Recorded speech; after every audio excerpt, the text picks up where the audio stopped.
लेकिन आप हैरान हो जाएंगे, आप ये कहेंगे कि हमको तो सारी दुनिया में ये बताया जाता है, ये वैज्ञानिक इंग्लैंड का, वो वैज्ञानिक इंग्लैंड का, ये तकनीशियन इंग्लैंड का, वो तकनीशियन इंग्लैंड का। मैं आपको एक बात कहना चाहता हूं जो बहुत खराब है, लेकिन वो सच्ची बात है।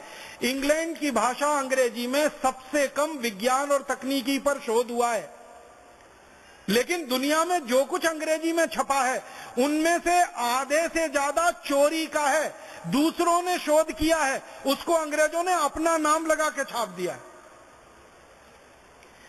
कभी समय आया तो आपके सामने एक विषय पे बात करूंगा कि अंग्रेज वैज्ञानिकों ने भारत के वैज्ञानिकों की क्या क्या शोध चुराई है और कौन कौन सी तकनीकी अपने नाम से प्रकाशित कराई है। दुनिया में एक बहुत बड़ा झूठ पूरी दुनिया में चलाया जा रहा है।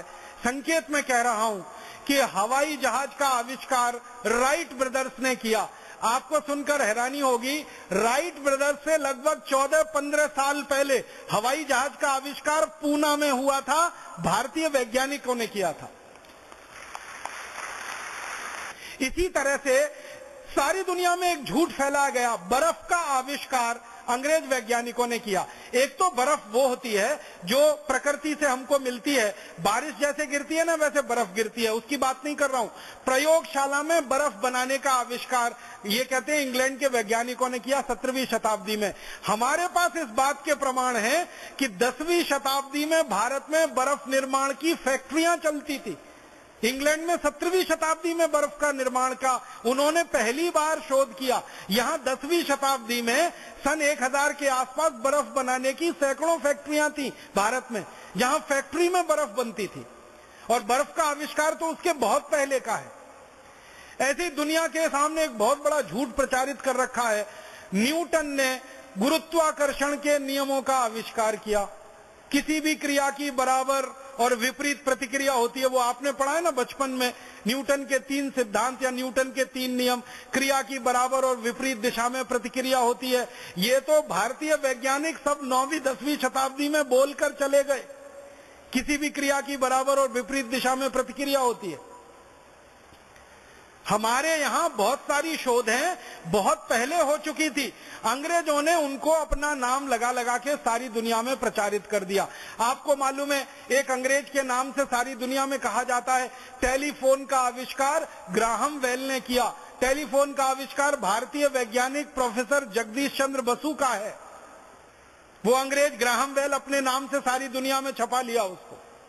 यूरोप के और अंग्रेजों के नाम ये कहा जाता है कि पौधों में जीवन है, पौधे हंसते हैं, पौधे बोलते हैं, पौधे रोते हैं, पौधे मुस्कुराते हैं। ये सबसे पहली शोध अंग्रेजों के द्वारा दुनिया में आई। ये शोध तो भारतीय वैज्ञानिकों की है और अंग्रेजों से सैकड़ों साल पहले की है। तो अंग्रेजों ने विज्ञान और तकनीकी में कोई मूल शोध नहीं किया है।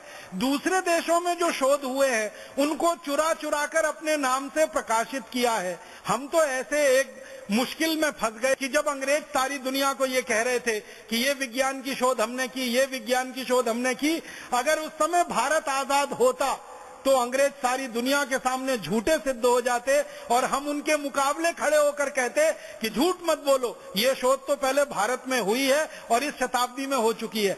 ये आपको मालूम है चिकन पॉक्स एक बीमारी होती है, उसके टीके लगाने के आविष्कार के बारे में अंग्रेजों के नाम लिखा हुआ है कि टीके का आविष्कार अंग्रेजों ने किया।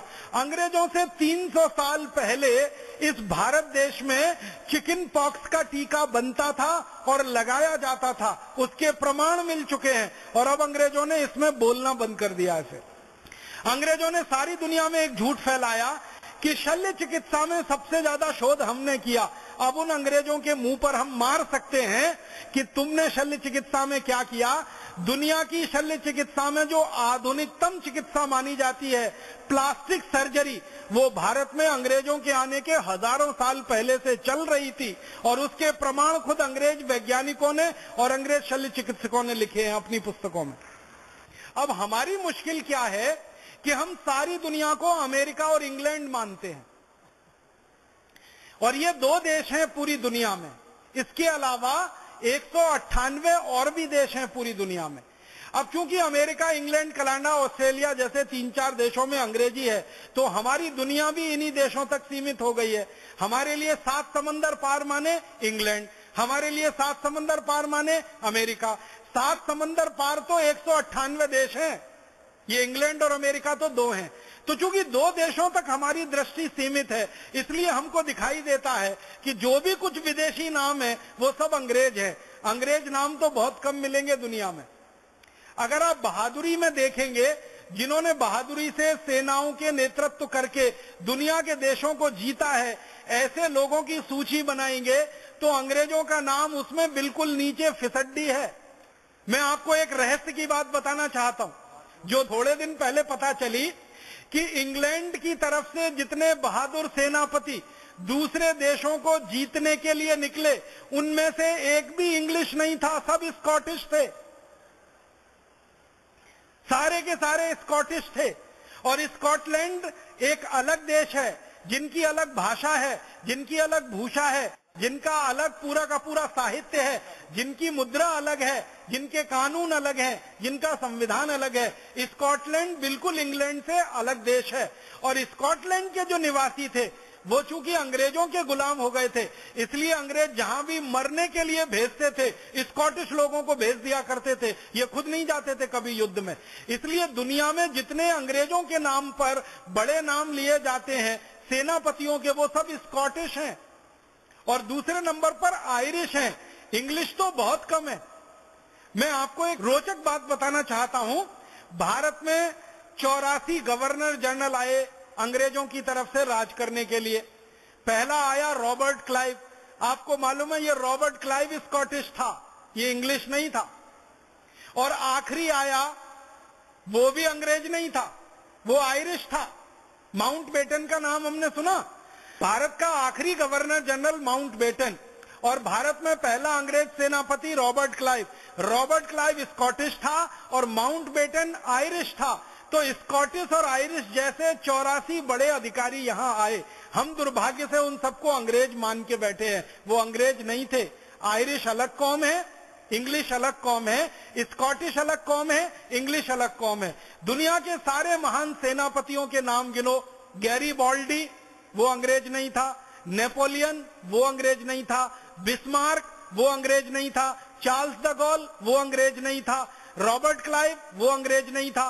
दुनिया भर में जिन लोगों ने ख्याति पाई अपने सेनापति होने के नाम पर, सेना का नेतृत्व करने के नाम पर, एक भी उनमें से अंग्रेज नहीं है।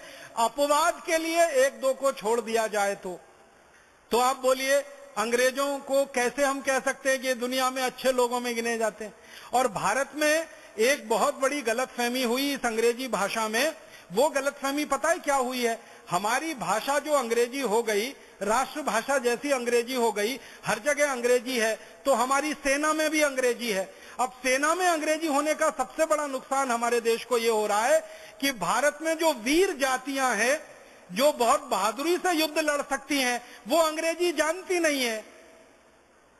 और जो लल्लू चप्पू किस्म के लोग हैं, जो वीरता में बिल्कुल शून्य है, सिर्फ अंग्रेजी जानते हैं, वो बड़े बड़े अधिकारी बन के बैठे हैं। इसलिए हम युद्ध हार गए चीन का 1962 में। ये अंग्रेजी भाषा की सबसे बड़ी कमनसीबी।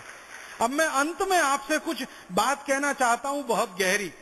भारत के लोगों ने और सारी दुनिया के लोगों ने, जो अंग्रेजी के समर्थक है ना और अंग्रेजी के विरोधी पूरी दुनिया में, एक बहुत बड़ा झूठ अभी प्रचारित करना शुरू किया है। और वो झूठ प्रचारित क्या करना शुरू किया है? जैसे ही हम अंग्रेजी भाषा का विरोध करते हैं तो भारत में कुछ लोग कह देते हैं ये अंग्रेजी भाषा का विरोध माने ईसाइयों का विरोध कर रहे हैं, और ईसाइयों के समाज से अंग्रेजी को जोड़ना शुरू कर देते हैं। हमारे देश में ये संयोग की बात है कि ज्यादातर अंग्रेजी स्कूल ईसाई संस्थाओं के हाथ में है। ज्यादातर कॉन्वेंट और पब्लिक स्कूल ईसाई संस्थाओं के हाथ में है। तो जब हम अंग्रेजी का विरोध करते हैं तो ये ईसाई संस्थाएं समझती हैं ये हमारा विरोध कर रहे हैं। मैं सभी ईसाई संस्थाओं को विनम्रता पूर्वक एक बात कहना चाहता हूं और सारे देश का ध्यान इस बात की तरफ आकर्षित करना चाहता हूं कि परम पूजनीय ईसा मसीह की भाषा अंग्रेजी नहीं थी।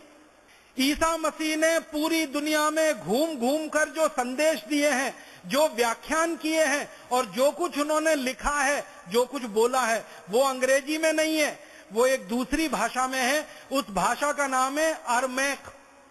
अरमैक नाम की एक भाषा चला करती थी ये इलाके में जहां इस समय इजराइल है, जहां इस समय फिलिस्तीन है।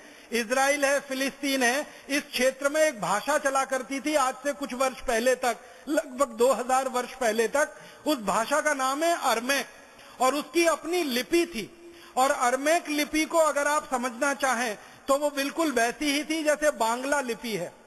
हम बांग्ला लिखते हैं ना, बांग्ला, आसामी लिखते हैं, बिल्कुल इसी लिपि में अरमैक लिखी जाती थी।